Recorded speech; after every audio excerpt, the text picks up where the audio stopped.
গণৰাজ্য দিৱসৰ প্ৰাক সন্ধ্যাৰ খবৰ অসমৰ ভিন্ন প্ৰান্তত আনন্দৰ লহৰ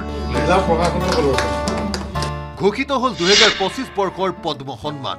পদ্ম বঁটাৰে উজলিল 5 অসম সন্তান এইবাৰ ভাৰত চৰকাৰে ঘোষণা কৰিলে পদ্ম সন্মানৰ বাবে 139 গৰাকী বিশেষ ব্যক্তিত্বৰ নাম পদ্ম বিভূষণ পদ্মভূষণ পদ্মশ্ৰীৰ বাবে মনোনীত হল দেশৰ ভিন্ন ক্ষেত্ৰৰ অভিজ্ঞ লোক 139 জনীয়া তালিকাত স্থান পালে অসমৰ 5 গৰাকী লোকে পদ্মভূষণ সন্মানৰ বাবে মনোনীত নৃত্যাচাৰ্য যতীন গোস্বামী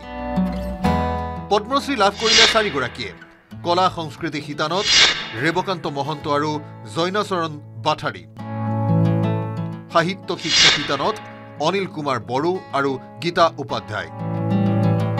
অসমলৈ অহা এই সুখবৰৰ বাবে শনিবাৰে শুভকামনা জনালে ৰাজ্যৰ মুখ্যমন্ত্ৰীয়ে সংগীত নাটক একাডেমি ৰত্ন সংগীত নাটক একাডেমি বঁটাৰে বিভূষিত নৃত্যাচাৰ্য যতীন গোস্বামীক প্ৰদান কৰা পদ্মভূষণে আমাৰ ৰাজ্যখনলৈ এক নতুন গৌৰৱ কঢ়িয়াই আনিলে সৰ্বশ্ৰী অনিল কুমাৰ বড়ো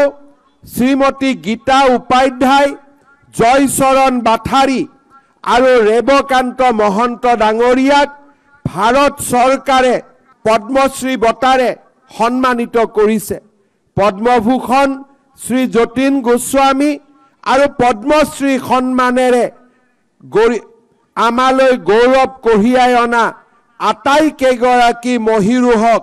মই ডিব্ৰুগড়ৰ পৰাই অসমবাসী ৰাইজৰ হৈ আকৌ এবাৰ অভিনন্দন জনাইছো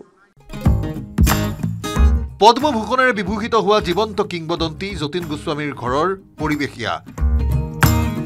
খবৰ লাভ কৰাৰ পাছতেই শনিবাৰে সন্ধিয়াৰে পৰা নৃত্যাচাৰ্যৰ বাসগৃহত গুণমুগ্ধ শিক্ষাৰ্থীৰ আগমন সত্ৰীয়া নৃত্যৰ ক্ষেত্ৰত আগবঢ়োৱা অতুলনীয় অৱদানৰ মূল্য এয়া অসম চৰকাৰ তথা মুখ্যমন্ত্ৰীলৈ কৃতজ্ঞতা জ্ঞাপন কৰি পদ্মভূষণ যতীন গোস্বামীয়ে ক'লে চৰকাৰে সত্ৰীয়া নৃত্যৰ ক্ষেত্ৰত কৰিব লগা বহুত আছে নিশ্চয় মনত আনন্দ লাগিছে প্ৰথম কথা হ'ল যে সত্ৰীয়া নৃত্যৰ কাৰণে এটা ডাঙৰ স্বীকৃতি যতীন গোস্বামীৰ বোলা মানুহজনৰ মানে চিনাকিটো কি চিনাকি হ'ল সত্ৰীয়া নৃত্য গতিকে যিটো চিনাকিৰ কাৰণে এই সন্মানটো দিছে এই চিনাকিটো হ'ল সত্ৰীয়া নাচ গতিকে সত্ৰীয়া নাচৰ কাৰণে এটা ডাঙৰ স্বীকৃতি এইটো সেইকাৰণে মই খুব আনন্দিত হৈছোঁ আনন্দৰ পৰিৱেশ পদ্মশ্ৰীৰে সন্মানিত প্ৰচাৰ বিমুখ ৰেবকান্ত মহন্তৰ বাসগৃহতো শিৱসাগৰ হাঁহচৰাৰ শ্ৰী শ্ৰী ঘাটপাৰ সত্ৰতে নীৰৱে শিল্প চৰ্চা কৰি মুখাশিল্পক আগবঢ়াই নিলে জগত সভালৈ পূৰ্বে বিভিন্ন সন্মানৰে বিভূষিত ৰেবকান্ত মহন্তৰ কীৰ্তি ইতিমধ্যে স্বীকৃত ভিন্ন মুখাৰ নিৰ্মাণ আৰু নিৰ্মাণ কাৰ্যক নতুন প্ৰজন্মলৈ আগবঢ়াই দিয়াৰ ক্ষেত্ৰত প্ৰচেষ্টা চলাই গৈছে মুখাশিল্পীগৰাকীয়ে কলা শাখাৰ পদ্মশ্ৰী লাভ কৰি ৰেবকান্ত মহন্তই ক'লে খবৰটো লাভ কৰি আচলতে আনন্দ পাইছোঁ আমি তেনেকুৱা কিবা এটা পাম বুলি কেতিয়াও চিন্তা নাই কৰা আৰু জন্মকালৰ পৰা সত্ৰৰ পৰম্পৰাগতভাৱে নৃত্য গীত বাদ্য শিল্প সংস্কৃতি সমাজৰ উত্তৰণৰ দিশত আমি যি চিন্তা কৰিব পাৰোঁ সেই চিন্তাটোকে নিজে অলপ চলপ শিক্ষা লৈ সেইদৰে আগবাঢ়ি গৈ ৰাইজৰ মাজতে ইমান দিনে জীৱনটো কটাইছোঁ তেজপুৰ চানমাৰী নিবাসী অৱসৰপ্ৰাপ্ত শিক্ষক বিশিষ্ট লেখিকা গীতা উপাধ্যায়লৈ আগবঢ়োৱা হৈছে পদ্মশ্ৰী নেপালী আৰু অসমীয়া দুয়োটা ভাষাতেই আগবঢ়াইছে অতুলনীয় অৱদান পদ্মশ্ৰী লাভ কৰাৰ পিছত সাহিত্যিকগৰাকীৰ বাসগৃহত উপস্থিত হ'ল স্থানীয় বিধায়ক সহ বিভিন্নজন ভাল লাগিছে মানুহজনো আহিলে এনেকৈ ভাল লাগে ইণ্টাৰভিউ ল'লেতো আৰু ভাল লাগে বয়সৰ কিছু আচুৰ পৰিছে এতিয়া আপোনাৰ কিমান হৈছে বয়স মোৰ হ'ল 78-9 মান হ'ল 78 কিমান বছৰ শিক্ষকতা কৰিলে আপুনি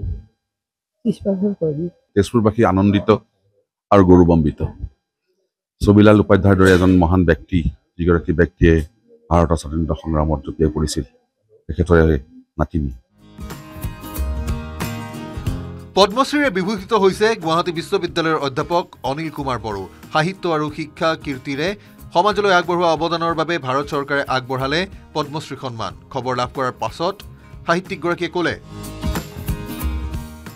ব্যক্তিগত অনুভৱ বুলি ক'বলৈ গ'লে ভালেই লাগিছে যে আমাৰ ভাৰত চৰকাৰে আমাৰ নিচিনা এগৰাকী সাহিত্য সাধকক বা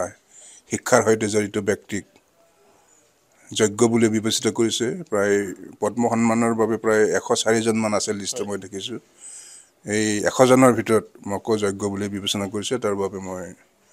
আনন্দিত হৈছোঁ আৰু ভাৰত চৰকাৰলৈ মোৰ ব্যক্তিগত ফালৰ পৰা ধন্যবাদ আৰু কৃতজ্ঞতা যাচিছোঁ। পৰম্পৰাগত লোককলাত আগবঢ়োৱা অনবদ্য অৱদানৰ বাবে জয়নাচৰণ বাথাৰীলৈও আগবঢ়োৱা হ'ল পদ্মশ্ৰী সন্মান। শেহতীয়া এই খবৰে ৰাজ্যবাসীলৈ কঢ়িয়ালে গৌৰৱৰ ক্ষণ। Bureau report, news 18, Assam north east.